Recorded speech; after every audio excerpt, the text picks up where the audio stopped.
শিক্ষার্থীবৃন্দ, আজকে আমরা গণিতের সসীম ধারা অধ্যায়টি নিয়ে আলোচনা করব।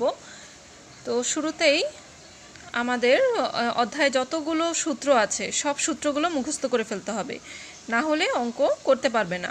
আর এই অধ্যায়ের অঙ্কগুলো তুলনামূলক অনেক সহজ যদি তুমি সূত্র জানো। তো ফার্স্টে দেখি আমরা যে ধারা আসলে কি। ধারা হচ্ছে এরকম কতগুলো সংখ্যার সমষ্টি, তবে এই সংখ্যাগুলোর মধ্যে একটা সম্পর্ক থাকতে হবে। যেমন 3, 6, 9 এইগুলো যোগ আকারে আছে, এগুলো যোগ বা বিয়োগ আকারেও থাকতে পারে। আবার এখানে 3, 9, 27 এটাও আরেকটা সংখ্যার একটা ক্রম আমরা দেখতে পাচ্ছি। তো ধারা আবার দুই প্রকার, একটা হচ্ছে সমান্তর ধারা, একটা গুণোত্তর ধারা। সমান্তর মানে সম অন্তর, অন্তর মানে হচ্ছে বিয়োগ, অর্থাৎ এখানে পাশাপাশি দুটি পদের বিয়োগফল সমান হবে। আর যে কোনো দুটি পদ মানে কি, এখানে 3 আর 6, তার মানে আগে আমাদের একটা পদ মাইনাস পূর্ব পদের বিয়োগফলটা, তাহলে একটি পদ এখানে 6 আর পূর্ব পদ হচ্ছে 3, তাহলে আসে কত? 3। আবার খেয়াল করো, আমরা যদি এই দুটো পদের কথা চিন্তা করি তাহলে একটি পদ 9, তার পূর্ববর্তী পদটা হচ্ছে 6, তাইলে 9 থেকে 6 গেলেও 3, 6 থেকে 3 গেলেও 3, অর্থাৎ সমান অন্তর, অন্তর বিয়োগফলটা সমান। তাহলে এটা হচ্ছে আমার সমান্তর ধারা। আর গুণোত্তর ধারাটা কি? গুণোত্তর কথাটায় দেখো গুণ কথাটা আছে, অর্থাৎ গুণ করে করে বৃদ্ধি পাবে। অর্থাৎ 3-এর সাথে কোনো একটা গুণ করলে 9 হবে, আবার 9-এর সাথে সেই একই সংখ্যাটা গুণ করলে 27 হবে, এভাবে গুণ আকারে বৃদ্ধি পাবে। এই গুণোত্তর ধারার বিষয়টাও সেম। আমরা কি করব, একটি সংখ্যা ভাগ তার আগের সংখ্যা করলে যে অ্যান্সারটা পাবো আসবে 3। একইভাবে এই যদি 9 আর 27-এর ক্ষেত্রে চিন্তা করি তাহলে একটি সংখ্যা 27 ভাগ পূর্ববর্তী সংখ্যা 9, তাহলে 3 নং 27। তাহলে দেখো এই 3, 3 এই দুটো জিনিস সমান, অর্থাৎ গুণ ফল সমান গুণোত্তর ধারা। এখন ধারায় কয়েকটা জিনিস থাকে, সেটা হচ্ছে আমাদের সূত্রে লাগবে প্রথম পদ। প্রথম পদকে এ দ্বারা প্রকাশ করা হয়, আর প্রথম পদ মানে এই যে প্রথমে, এই প্রত্যেকটা অংশকে এক একটা পদ বলে। যে সংখ্যাগুলো আমরা লিখেছি সেগুলোকে এক একটা পদ বলে। তাহলে এটা প্রথম পদ, দ্বিতীয় পদ, তৃতীয় পদ, ডট ডট ডট, এই লাস্টে গিয়ে n-তম পদ থাকবে, n-তম পদ। তাহলে এখানে আমার প্রথম পদ এ, যেটা সূত্রে লাগবে, এবং সমান্তর ধারার ক্ষেত্রে বলা হয় ডি, সাধারণ অন্তর ডি। ডি হচ্ছে আমরা যেটা পেয়েছি 3। আবার আর এন হচ্ছে পদ সংখ্যা, পদের সংখ্যা এন, পদের সংখ্যাকে এন দ্বারা প্রকাশ করা হয়। যেমন এই যে 6, এটা কত নাম্বার পদের সংখ্যা? 2 নাম্বার পদ, তাইলে আমরা এন সমান 2 ধরব। আর গুণোত্তর ধারার ক্ষেত্রে প্রথম পদকে এ দ্বারাই প্রকাশ করা হয়, আর অনুপাতকে তখন সাধারণ অন্তর বলে না, বলে সাধারণ অনুপাত। সাধারণ অনুপাতকে আর দ্বারা প্রকাশ করা হয়, এবং এভাবে আমরা দেখাবো যে আমার অনুপাতটা কত আসছে আর। আর এন এই ক্ষেত্রেও সেম, এন হচ্ছে পদের সংখ্যা, 2 নাম্বার পদ এত। এখন আমরা একটা বোর্ডের প্রশ্ন সমাধান করব। দেখো, এটি কুমিল্লা 17 সালে এসেছে। এই ধরনের প্রশ্নই কমন, ম্যাক্সিমাম এই অধ্যায়ের যে প্রশ্ন আসে সেটা এ ধরনের প্রশ্ন আসে। একটা ধারা দেওয়া আছে দেখো, যার আবার 2 নাম্বার পদটা মিসিং, এখানে একটা পদের একটা মান আছে যেটা মিসিং, আর বলে দিচ্ছে এটা একটা সমান্তর ধারা। এর মান নির্ণয় করো, ধারাটির সমষ্টি নির্ণয় করো। এই যে ধারাটা আছে তার সমষ্টি নির্ণয় করো। আর গতে বলছে ধারাটির প্রথম পদকে প্রথম পদ।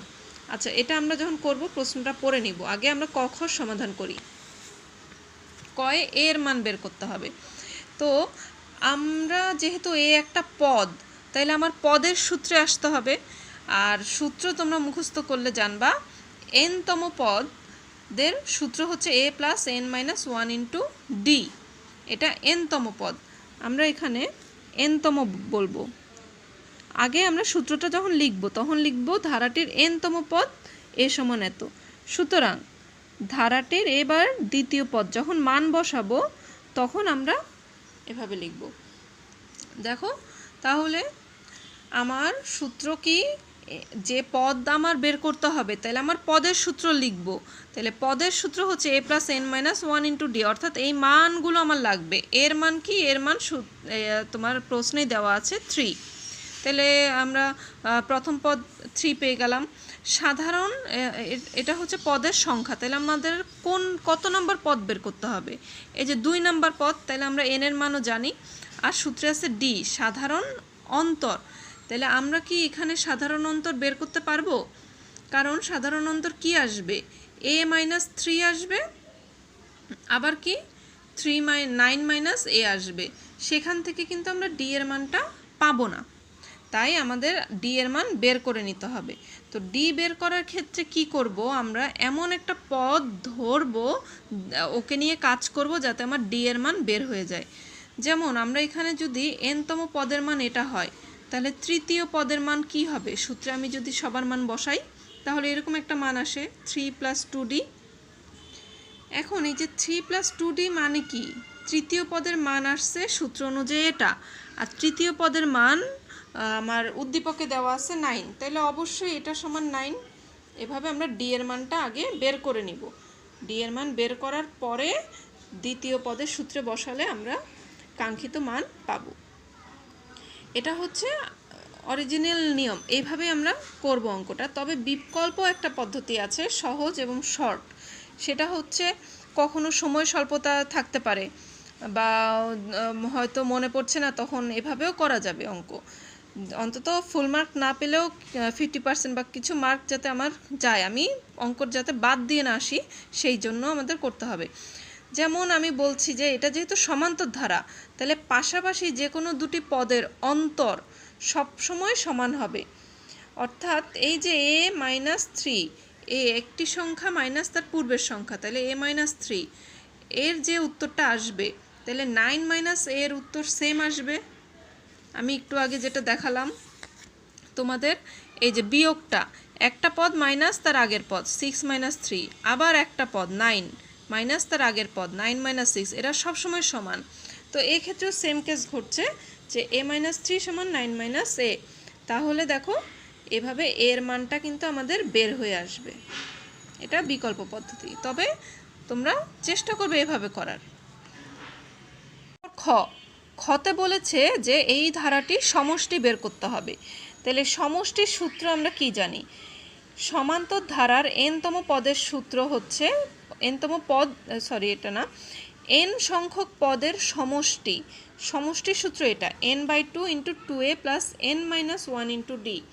এখন আমার কিন্তু প্রশ্নে এরকম বলেনি যে 10টি পদের সমষ্টি বের করো বা 5টি পদের সমষ্টি বের করো, তখন আমরা n এর বদলে ওই 10 বা 5 লিখতে পারবো। কিন্তু যদি আমার বলে যে ধারাটির সমষ্টি বের করো, তাহলে ধারাটি তো শেষ হয়েছে 60-এ গিয়ে। এখন আমার মান কি 60? আসলে 60 না, n মানে পদের সংখ্যা। যেমন 2 নাম্বার পদ হচ্ছে এখানে 6, তার মানে n এর মান 6 না, এখানে n এর মান 2। n = 1 হচ্ছে 1 নাম্বার পদ, যার মান 3। n = 2 মানে 2 নাম্বার পদ, তার মান 6। n এর মান 3 হলে তার মান, ওই পদের মানটা হচ্ছে 9। তার মানে n এর একটা মান আছে যার অ্যান্সারটা আসবে 60।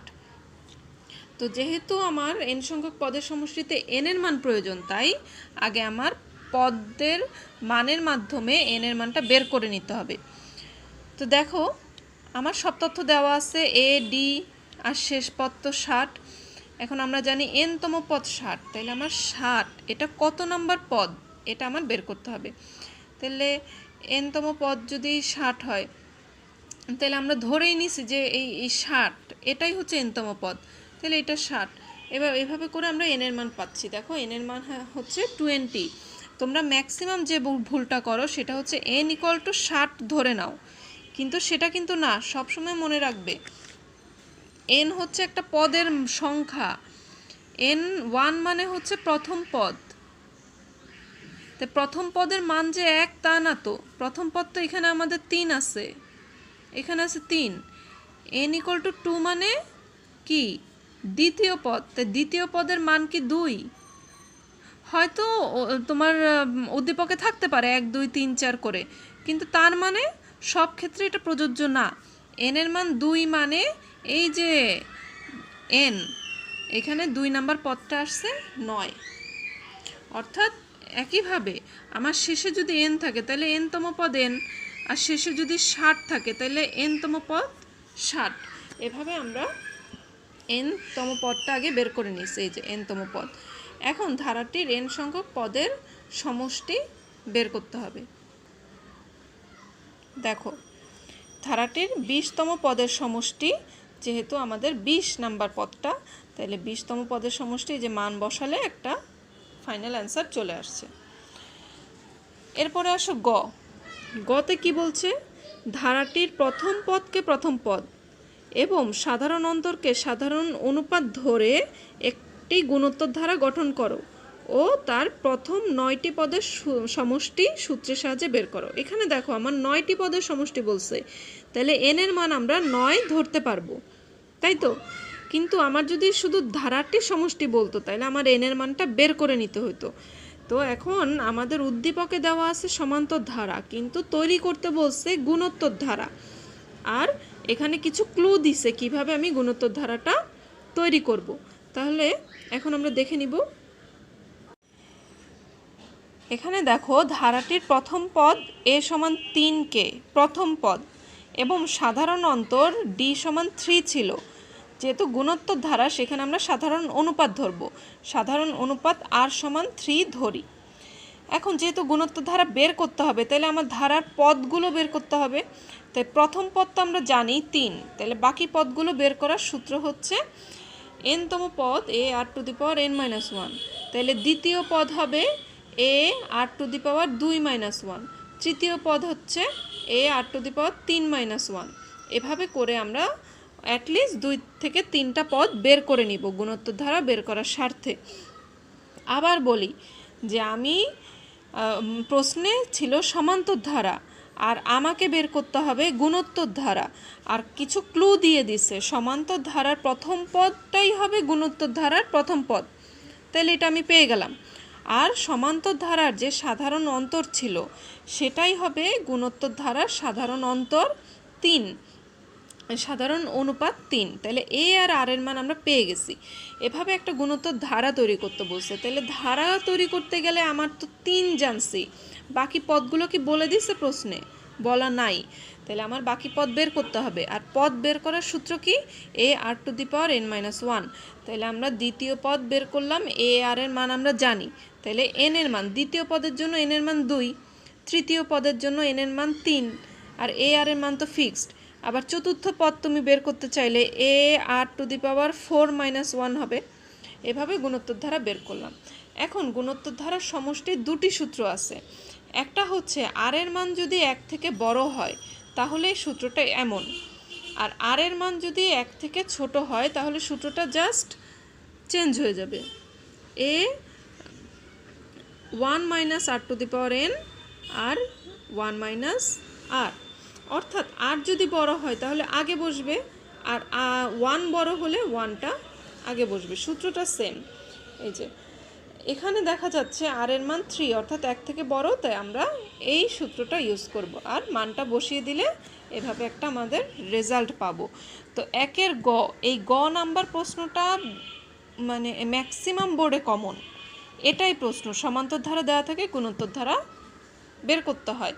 আবার কিছু প্রশ্নে আমাদের বলে দেয় যে দ্বিতীয় পদটা হচ্ছে মনে করো 6√3, তারপরে চতুর্থ পদ হচ্ছে 2√3, এভাবে কিছু ক্লু দিয়ে দেয়, আমাদের ধারাটা বের করতে হয়। তাহলে আমরা সেই সূত্রে চলে যাব যে দ্বিতীয় পদটা যদি এত হয় তাহলে এই পদ থেকে আমরা a r এর মানগুলো বের করে নিয়ে ধারা তৈরি করব। তো ঠিক আছে, তোমরা এই ধরনের অঙ্কগুলো সলভ করো, আর ভালো থাকবে সবাই।